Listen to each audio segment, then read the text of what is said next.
Hello, അസ്സലാമു അലൈക്കും. ഇന്ന് നമുക്ക് അമൃതം പൊടി കൊണ്ട് നല്ല രുചികരമായി പുട്ടുണ്ടാക്കിയെടുക്കാം കേട്ടോ. ഒരു തുള്ളി വെള്ളം പോലും വേണ്ട, വെറുതെ കഴിക്കാൻ പറ്റിയ അടിപൊളി ടേസ്റ്റി പുട്ടാണ് കേട്ടോ. കുട്ടികൾക്കൊക്കെ ഒരുപാട് ഇഷ്ടമാകും. നമുക്ക് എളുപ്പത്തിൽ ഉണ്ടാക്കിയെടുക്കും ചെയ്യാം കേട്ടോ. നല്ല സോഫ്റ്റായിട്ട് എത്ര നേരം വെച്ചാൽ ഇതുപോലെ സോഫ്റ്റായിട്ട് ഇരിക്കും ചെയ്യും കേട്ടോ. നല്ല രുചിയാണ്, കുട്ടികൾക്ക് ഒരുപാട് ഇഷ്ടമാവും. എന്തായാലും ഇതൊന്ന് നിങ്ങൾ അമൃതം പൊടി കിട്ടുമ്പോൾ ഒന്ന് ട്രൈ ചെയ്ത് നോക്കണേ. അപ്പോൾ ഇത് നമുക്ക് എങ്ങനെ ഉണ്ടാക്കണം നോക്കിയാലോ. അപ്പോൾ ഇതാ നമ്മൾ അമൃതം പൊടി എടുത്തിട്ടുണ്ട് കേട്ടോ. ഞാൻ ഒരു പാക്ക് വെച്ചിട്ട് ഉണ്ടാക്കുന്നുണ്ട്. അമൃതം പൊടിയുടെ പുട്ട് ഉണ്ടാക്കിയിട്ടുണ്ടെങ്കിൽ ഇവിടെ കുട്ടികൾക്ക് നല്ല ഇഷ്ടമാണ്, അവരത് കഴിച്ചോളും. അപ്പോൾ അതുകൊണ്ട് ഞാൻ ഇത് മുഴുവനുമായിട്ട് എടുക്കുന്നുണ്ട് കേട്ടോ. അപ്പോൾ നമുക്കിത് എത്ര ഉണ്ട് എന്നൊന്ന് അളന്ന് നോക്കാം. അപ്പോൾ മൊത്തത്തിലൊരു 4 കപ്പ് ഉണ്ട് കേട്ടോ. അപ്പോൾ ഇത് കുറച്ചധികം ഇതിൽ പെട്ടുകൊണ്ടാണ് കറക്റ്റ് 4 കപ്പോളം ഉണ്ട് കേട്ടോ നമ്മുടെ അമൃതം പൊടി.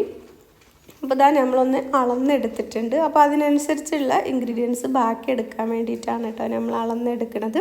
അമൃതം പൊടിയൊക്കെ കിട്ടുമ്പോൾ വെറുതെ കളയണ്ട കേട്ടോ. മക്കൾക്ക് ഇതുപോലൊക്കെ ഉണ്ടാക്കി കൊടുത്തിട്ട് നല്ല ഹെൽത്തി ആയിട്ടുള്ള ഫുഡാണ്.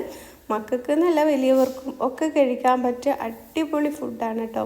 അപ്പോൾ നമുക്ക് ഇതുപോലെ 4 കപ്പ് ഞാൻ അളന്നെടുത്തിട്ടുണ്ട്. അതിൽ 1 കപ്പ് തേങ്ങയാണ് കേട്ടോ ചിരവിയത് എടുക്കുന്നത്. 2 കപ്പോളം തേങ്ങ എടുക്കാം കേട്ടോ. അപ്പോൾ ഞാൻ 1 കപ്പാണ് എടുത്തിട്ടുള്ളൂ. പിന്നെ നമ്മുടെ ചോറാണ് കേട്ടോ. തലേ ദിവസം ബാക്കി വന്നതോ പിറ്റേ ദിവസത്തെ ചോറോ ഏതായാലും വേണ്ടില്ല കേട്ടോ. അത് നമുക്ക് ഇതിലേക്ക് 2 കപ്പ് ചേർത്ത് കൊടുക്കാം.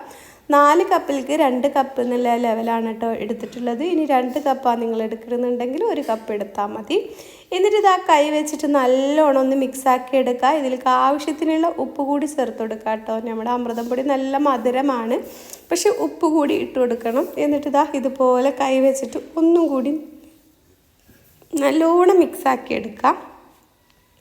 അപ്പോൾ ഈ ചോറും തേങ്ങയും അമൃതം പൊടി ഉപ്പും ഒക്കെ ഒന്ന് നല്ലോണം മിക്സ് ആവുകയോളം നമുക്ക് കൈ വെച്ചിട്ട് നല്ലോണം ഒന്ന് മിക്സാക്കി എടുക്കണം. എന്നിട്ട് നമ്മളിത് മിക്സിയുടെ ജാറിലേക്ക് ഇട്ട് കൊടുക്കുകയാണ് കേട്ടോ ചെയ്യണത്. ഇതുപോലെ മിക്സിയുടെ ചെറിയ ജാർ എടുത്തിട്ട് ഇതുപോലെ 2 or 3 പിടി നമുക്ക് ഇതിലേക്ക് ഇട്ട് കൊടുക്കാം.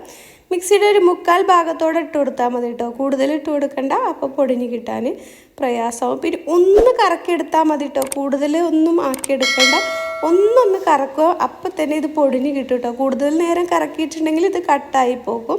അപ്പോൾ അതുകൊണ്ട് ഒന്ന് കറക്കിയെടുക്കുക. അപ്പോൾ നമ്മളിത് ഒന്നൊന്ന് കറക്കിയെടുത്തിട്ട് വന്നിട്ടുണ്ട്. ഇതുപോലെ നമുക്ക് ബാക്കിയുള്ളതൊക്കെ ചെയ്തെടുക്കാം കേട്ടോ. കണ്ടല്ലോ, നമ്മുടെ അമൃതം പൊടി നല്ല പുട്ട് നനച്ച പോലെ തന്നെ ആയിട്ടുണ്ട്. ഇങ്ങനെ ചോറ് ചേർത്തെടുക്കുമ്പോൾ നമുക്ക് നല്ല സോഫ്റ്റുമാണ്. പിന്നെ നമ്മൾ തേങ്ങയൊക്കെ ചേർത്തിട്ട് ഉണ്ടാക്കുകൊണ്ട് ഇത് വെറുതെ കഴിക്കാൻ നല്ല ടേസ്റ്റാണ് കേട്ടോ. ഇനി വേണമെന്നുണ്ടെങ്കിൽ നിങ്ങൾക്ക് പാൽപ്പൊടി ചേർത്തെടുക്കാം. അതേപോലെ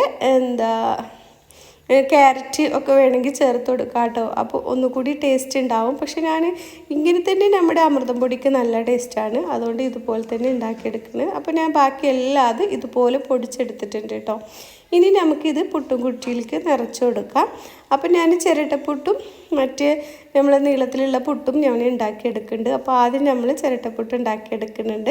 അപ്പോൾ ഞാൻ ആദ്യം തേങ്ങ ഇട്ട് കൊടുത്ത് ഒരു 3 ടേബിൾ സ്പൂണ് പൊടി ഇട്ട് കൊടുത്ത് പിന്നെയും തേങ്ങ ഇട്ട് കൊടുത്ത് അങ്ങനെ ഒരു 3 കഷ്ണാക്കിയിട്ടാണ് കേട്ടോ നമ്മൾ പുട്ട് ഉണ്ടാക്കിയെടുക്കുന്നത്.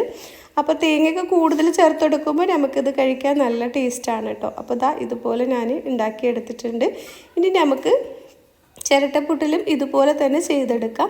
വേണമെങ്കിൽ ചിരട്ടപ്പുട്ടിൻ്റെ ഈ അച്ചില്ലാന്നുണ്ടെങ്കിൽ ചിരട്ടയിലും ആക്കിയെടുക്കാം കേട്ടോ. എന്നിട്ട് ഇതുപോലെ കുക്കറിൻ്റെ മേലെ വെച്ച് നമ്മൾ ആവി കയറ്റി എടുത്തിട്ടുണ്ട്. നല്ലോണം ആവി കയറിയതിൻ്റെ ശേഷം നമ്മൾ ഇതുപോലെ കുത്തിയെടുക്കാം കേട്ടോ. അപ്പോൾ നല്ല ടേസ്റ്റി ആയിട്ടുള്ള നല്ല സോഫ്റ്റി ആയിട്ടുള്ള പുട്ടാണ് കേട്ടോ. അപ്പോൾ എല്ലാവരും ഇതൊന്ന് ട്രൈ ചെയ്ത് നോക്കാം.